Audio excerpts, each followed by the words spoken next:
This is Michael. This is Pablo. It's eTrend, giving our take on digital marketing and e-commerce, what's actually working in today's landscape. Today we're going to talk about, is a press release still worth it in 2020? What's going on, Pablo? What's up, Mikey? Another day, another dollar here. Another day, another dollar.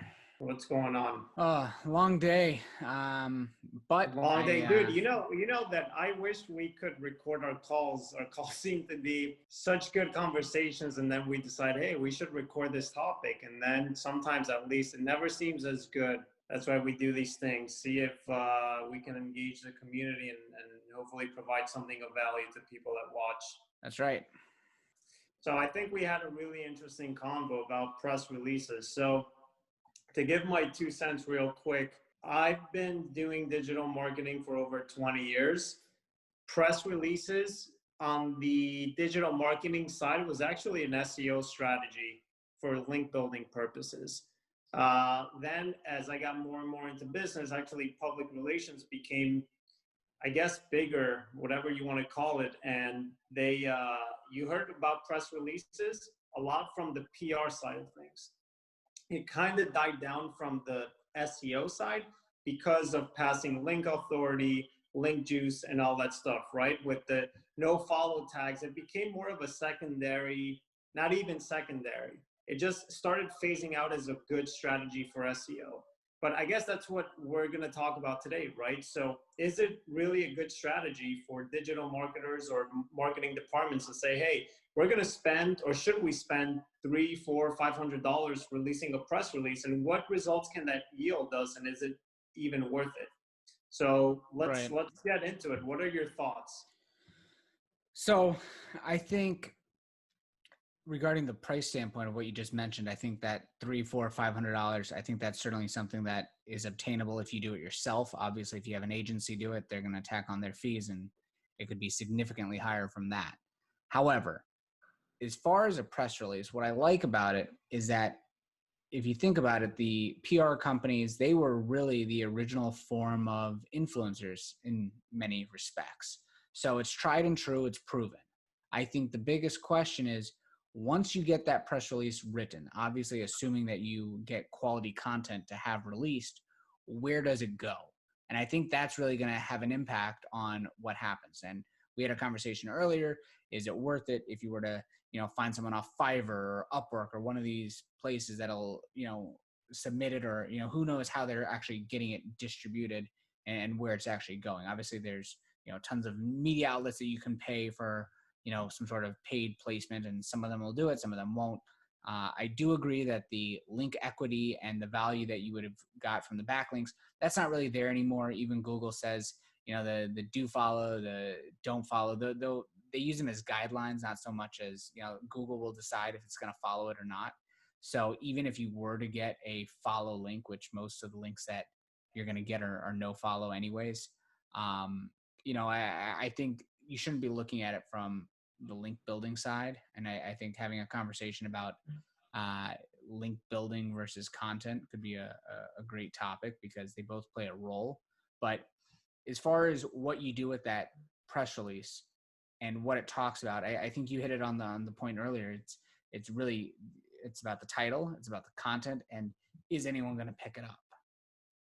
So I think a very, very basic rule that you can put toward this decision is what you want to write about worth talking about? Meaning, is there actually value in what you want to submit as a press release? If the answer is just no, well, I think it's a good strategy for SEO or for some, for digital marketing, then you probably shouldn't do that unless you can come up with a good angle. Then it's worth it from any angle, right? You can submit. It's kind of what we were talking about earlier on a phone call, which again, I wish we could have recorded. I feel like there was a lot of good insight there. So you want to look at to see if the press release is worth it, but you want to also think about how you want to distribute it. So the press release, you could distribute it through the press release site itself that you're going to submit it through. So whether it's PR Newswire or newswire.com, PR.com. There's many platforms, I don't know the exact names, that you can write a press release, submit it, it'll get picked up by publications, again, most likely with no follow links. But I think the value for any company might be the post submitting the press release. So something we were talking about is you have a good press release and you say, man, I wish, for example, ESPN could pick up this press release, ESPN.com, to give any random example. Well, don't wait for them to maybe pick it up, right? Start emailing people at the publication you want the press release. You never know. They might find that topic interesting, of value, and do something with it, right? So I think that's where a good strategy comes in. What can you do yourself with a really good press release if you're trying to tell a good story or something of value to media publications that might see value in what you're saying or the story you're trying to tell? Right. And I want to one more point. I think it's extremely valuable when it comes specifically to your niche, to trade publications, which is what we were talking about, right? So if you're in a certain industry and you have sites, content sites, that all they do is monetize content, then that's all they're looking for. They're looking for ideas to write about, things to write about. So why not pitch them a story? That's what they need. They need stories. Right. So you said two really good points that I think that we really need to highlight and clarify. When you talk about good quality and stories, I think it needs to be exactly that. First of all, I don't think that the company should be writing their own press release. I think they should hire someone to give an outside perspective that is not going to make it into a sales pitch. I think too often I see press releases that are positioned more as sales pitches rather than something that's actually newsworthy. And I think that's probably why a lot of people don't get success.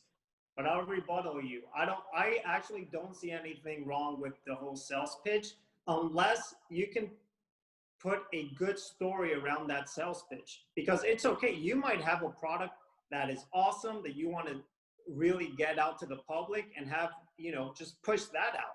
Cool. Sell your product, but have a good story around that product. So I don't say, hey, don't make it a sales pitch. I think maybe where we could agree is just make the story good. You can include a product. I don't see that as, if you want to make a press release to sell something, do it. Just make sure you have a good story around it. If not, no one's going to really care to pick up a story about just someone selling a product, right? Why are you selling this product? How is it going to add value? Why is it important to this specific time or this specific audience? Things like that. No, I think that's spot on. I do think that a sales pitch versus a call to action is very different. I mean, you certainly should have some sort of draw as far as what you're talking about and what someone should do, because that's, you want to get your message out, and then you want whoever's reading it to take some sort of action. So I just think often a lot of the PR press releases that get put out are very salesy, and it's more of a, an ego boost rather than delivering some sort of actual value. And that's why they don't get picked up by major publications, because they're going to see it, and why are they going to put someone's sales pitch on their website? It's not going to provide their end user actual value. Yeah, I agree. I think that, and I'm sure you've seen where a company just does its own press release about an award they got, for example, that might actually have value to customers, because a customer doesn't really know that, hey, the company wrote it and it's being submitted.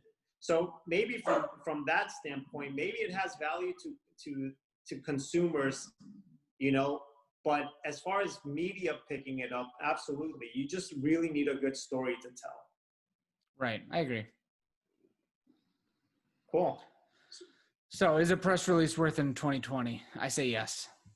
I say 100% yes. I say if you have a good story to tell, you need to do a press release. If you don't have a good story to tell, find an angle that really can tell a good story to sell whatever it is you're trying to sell. And it's definitely worth it. I think you have to try submitting a press release and see what type of traction or success you have from it. You never know.